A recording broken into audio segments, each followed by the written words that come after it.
तो hello everyone, मैं हूं आजकल सिन्हा और स्वागत है आपका स्कूल शिक्षा के इस ऑनलाइन लर्निंग प्लेटफॉर्म पे।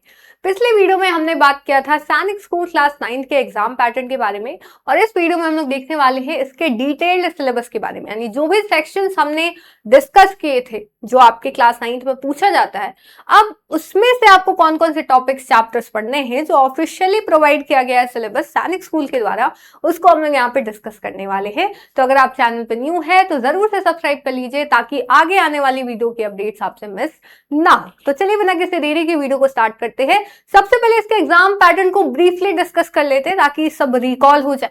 ठीक है, सबसे पहले बात करें तो आपको पता है पेन पेपर मोड यानी ओएमआर बेस्ड पेपर होता है आपका।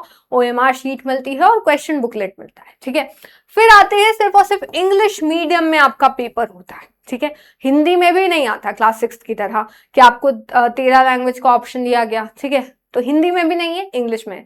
तो हिंदी मीडियम स्टूडेंट्स के लिए ये थोड़ी प्रॉब्लम हो सकती है। फिर बात करें मल्टीपल चॉइस क्वेश्चंस आते हैं, यानी आपको कुछ भी लिखना नहीं है, एमसीक्यू रहेंगे, वही आता है। ठीक है, नेगेटिव मार्किंग नहीं, हमने बात की थी, यानी आपको एक क्वेश्चन करने पे जितने ही मार्क्स मिले, गलत करने पे तो कोई ऐसा नहीं है कि मार्क्स कट जाएंगे, -1 नहीं होगा, 0 होगा। तो आप जब पेपर दे रहे होंगे तो ट्राई करिएगा कि आप सारे क्वेश्चन अटेम्प्ट करें, आपके लिए काफी हेल्पफुल होगा। ठीक है, आगे चलते हैं। अच्छा, ये भी मैं बता दूं, फॉर्म इसका अक्टूबर में आता है, एग्जाम इसका जनवरी में होता है। एंट्रेंस क्लियर कर लोगे तो इंटरव्यू के लिए बुलाया जाएगा और मार्च में आपका इंटरव्यू होता है। ठीक है, चलिए आगे चलते हैं। ये आपका पूरा का पूरा एग्जाम पैटर्न है। 3 घंटों का आपको यहाँ समय मिलता है। ठीक है, 3 आवर्स मिलते हैं। आपका टोटल जो है 150 क्वेश्चन आपको सॉल्व करने होते हैं। 400 मार्क्स का आपका पेपर होता है। ठीक है, जिसमें सबसे ज्यादा वेटेज मैथमेटिक्स का है, 50 क्वेश्चन आते हैं और एक क्वेश्चन करने पे आपको 4 मार्क्स मिलते हैं, यानी 400 मार्क्स के पेपर में 200 मार्क्स तो मैथ्स ही कंटेन कर रहा है। बाकी की बात करें तो इंटेलिजेंस, इंग्लिश, जनरल साइंस और सोशल साइंस हो गया, ये 25-25-25 क्वेश्चन होते हैं। एक क्वेश्चन के लिए आपको क्या मिलता है, 2 मार्क्स मिलते हैं। ठीक है, इसको ध्यान रखिएगा। तो ये आपका पूरा क्या हो गया, एग्जाम पैटर्न हो गया, जहां सबसे ज्यादा आधा वेटेज मैथमेटिक्स का है और बाकी सबका आपका टोटल आधा है। अब बात उठती है यहाँ पे कि भाई मैथमेटिक्स में क्या पढ़ना है, इंटेलिजेंस में क्या पढ़ना है, इंग्लिश में क्या, जनरल साइंस में क्या और सोशल साइंस में क्या। तो आपका जो पूरा सिलेबस है वो क्लास 8 पे ही बेस्ड है, एक्सेप्ट इन सम सब्जेक्ट। ठीक है, जो हम लोग डिस्कस कर रहे होंगे। तो आप बात करते हैं सबसे पहले यहाँ पे मैथमेटिक्स के सिलेबस की। ठीक है, मैं हटा देती हूँ, आप जो है सीधा स्क्रीनशॉट ले सकते हो यहाँ पे। तो क्या क्या है आपका क्लास 8 में जो भी आता है, rational numbers, linear equations in one variable, understanding quadrilaterals, triangle and its properties, angle sum property, Pythagoras theorem, squares and square root, cubes and cube roots, comparing quantities, percentage, profit loss, algebraic expression, simple interest, compound interest, discount, visualizing solid shapes, view of 2D and 3D shapes। फिर आते हैं Euler's formula, mensuration, area and perimeters, volume and surface area, exponents and parts, direct and inverse proportion, factorization, data handling, bar graph, line graph, playing with numbers, divisibility test। ठीक है, statistics, mean mode, median of raw data, probability, parallel lines, time and work। ठीक है, तो ये आपका पूरा क्या हो गया, मैथ्स का सिलेबस, जिससे 200 मार्क्स का आपका पेपर आ रहा है, यानी आपके कितने 50 सवाल आ रहे हैं 150 में से। तो सिलेबस भी बड़ा है। ठीक है, तो इसको प्रिपेयर कहाँ से करेंगे, तो आप हमारे चैनल को सब्सक्राइब कर सकते हैं, जहां पे आपकी रेगुलर क्लासेस चलेंगी। ठीक है, और साथ साथ आप हमारे अभिमन्यु बैच से भी जुड़ सकते हो। ठीक है, जो न्यूली लॉन्च है, तो इसके लिए आप हमारा स्कूल शिक्षा ऐप इंस्टॉल कर सकते हैं, या फिर नीचे जो नंबर शो हो रहा है उस पर आप डायरेक्टली कॉल करके सारी इंक्वायरी कर सकते हैं। फिर आते हैं रीजनिंग के सिलेबस के ऊपर। ठीक है, इससे आपके 25 क्वेश्चन आते हैं, 50 मार्क्स का होता है। थोड़ा यहाँ पे आपका उतना ज्यादा डिफाइन नहीं किया गया है सिलेबस को। अब आगे आने वाली वीडियोस में हम लोग सेक्शन वाइज सिलेबस देखेंगे विद PYQs, ताकि आपको समझ में आए। जैसे आप यहाँ पे फैमिलियर रिलेशन देख रहे हैं या सीरीज एंड सीक्वेंसेस, तो आपको समझ में नहीं आएगा कि एग्जैक्ट क्या है, तो हम लोग PYQs भी देखेंगे। यहाँ पे वीडियो काफी लंबी हो जाएगी अगर सेक्शन वाइज हम लोग सारे PYQs लेकर आए, तो इससे अच्छा है कि हम लोग सेपरेट वीडियोज में बात करेंगे। ठीक है, चलिए, तो यहाँ पे आपका इंटेलिजेंस का सिलेबस है, एनालॉजीज, मैथमेटिकल एंड वर्बल आते हैं, पैटर्न आते हैं। ठीक है, क्लासिफिकेशन हो गया, विजुअल एंड लॉजिकल रीजनिंग हो गया, सीरीज एंड सीक्वेंसेस हो गया, critical thinking and problem solving हो गया, और फैमिलियल रिलेशंस या फिर ब्लड रिलेशन जिसको हम लोग कहते हैं, वो यहाँ पे इसका पार्ट है। ठीक है, अब आते हैं नेक्स्ट आता है, तो ये हो गया इंग्लिश का सिलेबस, क्योंकि आपका सिर्फ इंग्लिश से ही सवाल आते हैं। ठीक है। आई होप आपको सारा सिलेबस दिख रहा होगा। जी हाँ, तो जैसे आप इसका स्क्रीनशॉट ले सकते हैं।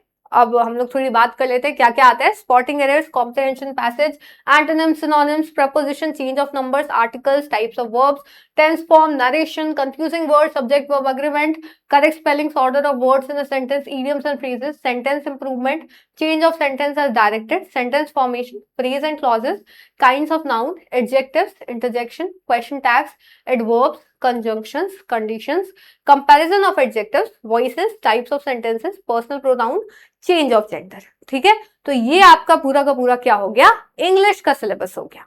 ठीक है, तो आपको ये पढ़ना होगा। फिर नेक्स्ट आते हैं, आपका आता है साइंस का, जनरल साइंस। तो यहाँ पर क्या करना होगा, आपका टॉपिक दिया, चैप्टर नहीं दिया क्लास 8 का, आपको उठानी है न्यू एनसीईआरटी और ओल्ड एनसीईआरटी दोनों। अब जो जो टॉपिक इसमें लिखे हैं ना, वो आप ओल्ड और न्यू दोनों से पढ़ लेना, तो एकदम सेफ जोन में रहोगे। अब आप बोलोगे मैम दोनों से पढ़ेंगे कितना ज्यादा हो जाएगा, नहीं, दोनों में ऑलमोस्ट सेम लिखा होगा, एक आध चीजें बस ज्यादा होंगी। ये आपके लिए हेल्पफुल होगा कि कोई भी सवाल नहीं छूटेगा। ठीक है, तो यही आपको करना है। आइए देखते हैं कौन कौन से टॉपिक से, एक बार आप स्क्रीनशॉट ले लो, उसके बाद नीचे जो लिखा है वो मैं आपको बता दूंगी। ठीक है, आप उसको नोट कर लेना। Fossil fuel, coal and petroleum, ठीक है, combustion and flame, cell structure and function, reproduction plants and animals, force, friction and pressure, sound and its basics, reflection and dispersion of light, endocrine glands and hormones, metals and non-metals, synthetic fibers and plastics, chemical effects of electric current, stars and solar system, pollution of air and water, global warming, microorganism, some natural phenomenon, how to find calorific value of fuel, electroplating and artificial jewelry, relation between types of friction, cropping seasons, agricultural practices, conservation of plants and animals, biosphere reserves, national parks and sanctuaries, और last है बाबू आपका changes during puberty. ठीक है, अगर आपको नहीं देख रहा तो मैं लिख देती हूँ, चेंजेस ड्यूरिंग प्यूबर्टी, ध्यान रखिएगा इसको। तो ये आपको पढ़ लेना है न्यू और ओल्ड दोनों से। ठीक है, अब आते हैं सोशल साइंस के सिलेबस पे, जो आपका सबसे कॉम्प्लेक्स है, क्योंकि मैं हमेशा बोल रही हूँ कि 8 लेवल का आएगा, 8 लेवल का आएगा, लेकिन 8 लेवल का नहीं है इसमें। मतलब 8 की आपको पूरी न्यू एनसीईआरटी पढ़नी, जहां तक आपको मुझे पता है कि आपको पता ही होगा कि न्यू एनसीईआरटी आ चुकी है अब, तो आपको 8 की पूरी एनसीईआरटी पढ़नी होगी। तो आप बोले मैम 8 में इतने ज्यादा चैप्टर है, नहीं 7 ही है। ठीक है, कौन कौन से 7 चैप्टर है, तो आप ये रिसोर्स वाला चैप्टर है, ये दोनों आपके सिविक्स के चैप्टर है 8th में, फिर आपका ये तीनों, ठीक है, ये तीनों आपका हिस्ट्री का चैप्टर है। एक और है, उसको भी पढ़ लेना, फैक्टर्स ऑफ प्रोडक्शन, इकोनॉमिक्स का है, फैक्टर्स ऑफ प्रोडक्शन। तो ये आपके टोटल 7 चैप्टर है 8th में।